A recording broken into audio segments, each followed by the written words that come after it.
Je ne crois pas, pour ma part, qu'il faille inventer de nouveaux textes, de nouvelles lois, de nouvelles normes pour aller traquer dans les sorties scolaires celles et ceux qui peuvent avoir des signes religieux. Ça, c'est l'erreur à ne pas faire. Ce combat, ça n'est pas un combat de la laïcité contre une religion, puisqu'il faut la nommer, l'islam. Ça n'aurait aucun sens. Ce serait une erreur fondamentale. Je ne me retrouve pas dans un discours qui, chez certains, est ce que j'appellerais du laïcisme. Celles et ceux qui pensent qu'il faut étendre le domaine de la lutte et qu'il faut changer les règles de la laïcité pour aller combattre un monothéisme. Je crois que c'est une erreur profonde. Parce que, au fond, ce n'est pas la laïcité dont les gens parlent ce faisant.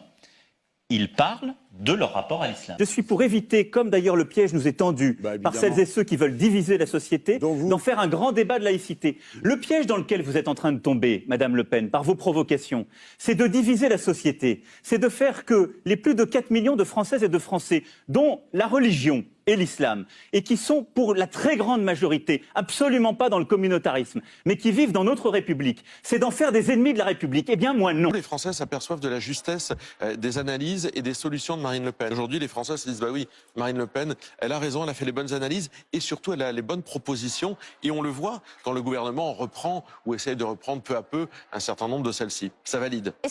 Ça valide.